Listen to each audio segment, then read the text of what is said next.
Desktop motherboard का जो signal information है वो आज हम आपको बताएंगे। स्विच को ऑन करेंगे तो स्विच ऑन करने के बाद बाकी जितनी भी वोल्टेज हैं पावर सप्लाई से वो 12 वोल्ट, 5 वोल्ट, 3 वोल्ट सारा आउट हो जाएगा यहाँ से। अब ये क्लॉक जनरेटर यानी कि क्लॉक जनरेटर जो नाम रखा गया इसका इसीलिए रखा गया क्योंकि ये अलग अलग क्लॉक सभी के लिए जनरेट करती है।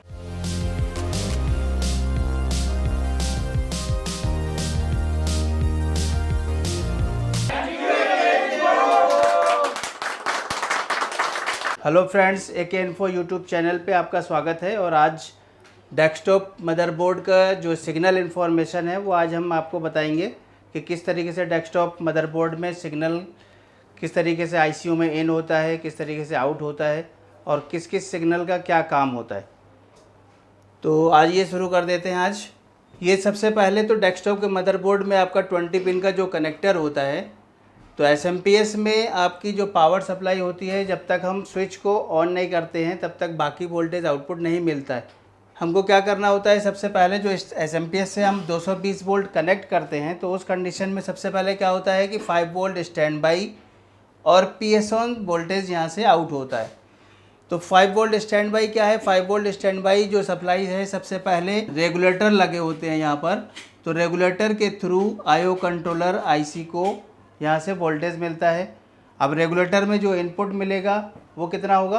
5 वोल्ट। अब इस रेगुलेटर के थ्रू यहाँ से 3.3 वोल्ट आउट होगा और वो 3.3 volt stand by IO controller पे भी जाएगा।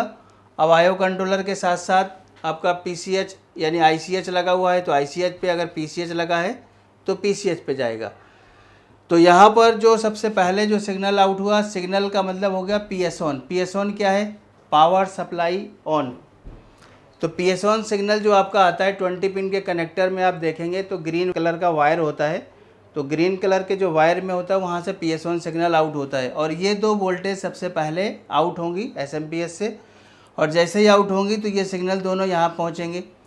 अब इसके बाद अगर ये 5 वोल्ट स्टैंड बाई यहाँ मिल रहा है, IO कंट्रोलर को सबसे पहले आपको वोल्टेज दिया जाता है ताकि IO कंट्रोलर आपका वर्किंग में आ सके। और इसके साथ साथ अब इसकी कनेक्टिविटी आपका PCS के साथ हो जाएगी। जैसे ही इसको सप्लाई मिलेगी ये 5 वोल्ट रेगुलेट आपका जो स्टैंड बाई वोल्टेज है वो ICH को भी जाएगा और IO कंट्रोलर पे भी जाएगा और BIOS पे भी जाएगा।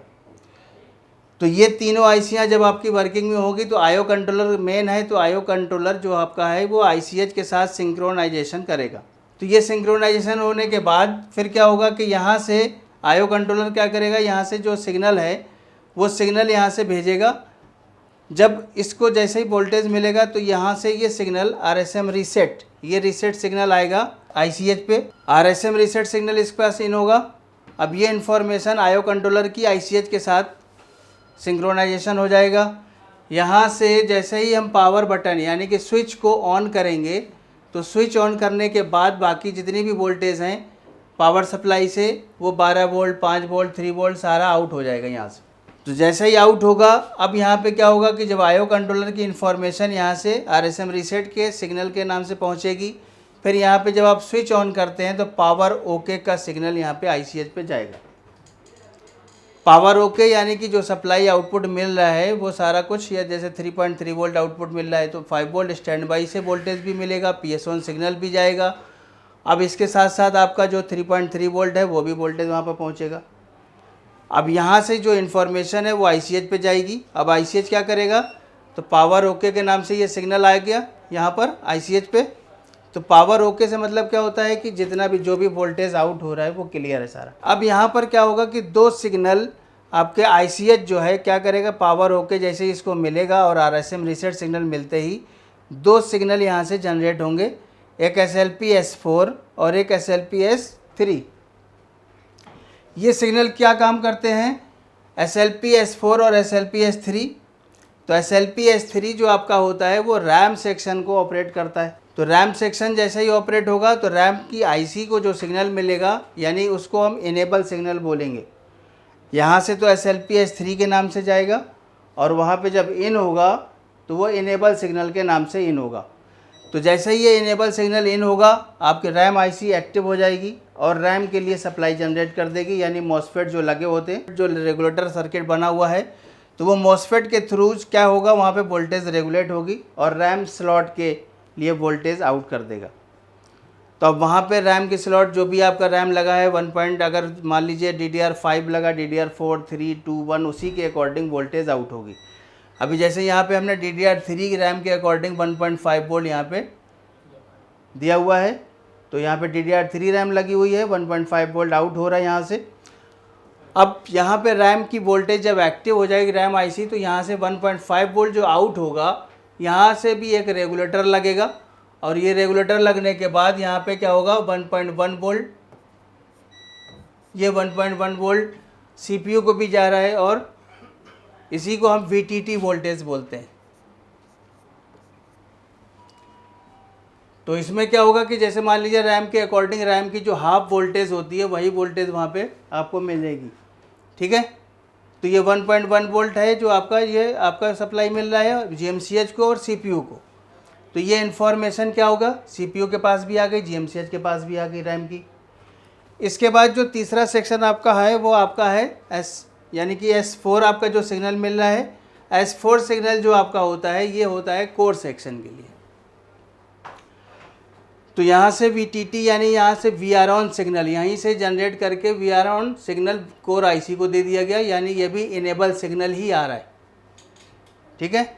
ये इनेबल सिग्नल इसको मिलेगा। अब ये कोर IC क्या करेगी, VR ऑन सिग्नल मिलते ही कोर IC वर्किंग में आ जाएगी। ये वर्किंग में आने के बाद क्या होगा, यहाँ से कोर IC से यहाँ से एक कोर वोल्टेज जो आउट होके CPU के पास जाएगा। तो CPU को जो फर्स्ट टाइम पे वोल्टेज मिलता है उसमें वोल्टेज में सिग्नल यानी एम्पियर कम होता है, क्योंकि फर्स्ट टाइम पे जो वोल्टेज मिलता है वो CPU के अकॉर्डिंग नहीं मिलता है। तो CPU की हमें इन्फॉर्मेशन लेना होती है, इसलिए CPU को वर्क कराना होता है। तो वर्क कराने के लिए यहाँ से कोर वोल्टेज दिया गया, यहाँ पे 2 मॉसफेट लगे हैं, इसको भी मेन और सपोर्टिंग हम बोल सकते हैं। तो ये मेन मॉसफेट आपका है, यहाँ पे 19 वोल्टेज से यहाँ पे वोल्टेज से कनेक्ट होगा 12 वोल्ट के ट्रैक से, और ये आपका सोर्स इसका होगा ग्राउंड। तो यहाँ से ये रेगुलेट करके वोल्टेज कोर वोल्टेज इसको CPU को देगा। अब CPU के पास जैसे ही फर्स्ट टाइम पे वोल्टेज पहुँचेगा ये VID सिग्नल जनरेट कर देगा। अब VID सिग्नल क्या होता है, तो वेंडर आइडेंटिफिकेशन रजिस्टर्ड डिवाइस, यानी कि जो CPU आपका लगा है वो क्या है, एक डिवाइस है, रजिस्टर्ड डिवाइस, जिसके थ्रू वो क्या करेगा, अपनी इन्फॉर्मेशन कोर IC को दे देगा। तो ये जो इन्फॉर्मेशन डायरेक्ट कोर IC पे नहीं जाती है, ये इन्फॉर्मेशन आपकी जो है VID सिग्नल IO कंट्रोलर को जाता है और IO कंट्रोलर के थ्रू कोर IC को जाता है। अब कोर IC क्या करेगी, वो इन्फॉर्मेशन मिल जाएगी इसको, तो कोर IC आपकी वर्किंग में आ जाएगी और फिर से दोबारा जब इसकी इन्फॉर्मेशन मिलेगी तो वो एक प्रॉपर आउटपुट यानी कि कोर वोल्टेज जो जिसमें एम्पियर हाई होगा, और हाई एम्पियर की वोल्टेज कोर वोल्टेज के नाम से CPU के पास इन हो जाएगी। अब CPU आपका वर्किंग में आ जाएगा, CPU वर्किंग में आएगा और यहाँ से जो आपका VTT वोल्टेज है और 1.25 वोल्टेज है जो GMCH को मिल रहा है, तो ये GMCH आपका वर्किंग में आ जाएगा। GMCH क्या करेगा, CPU को रीसेट सिग्नल जनरेट कर देगा। CPU को रीसेट सिग्नल यहाँ से जाएगा और ICH और GMCH के बीच सिंक्रोनाइजेशन होने के लिए यहाँ से PLT रीसेट सिग्नल आउट होता है।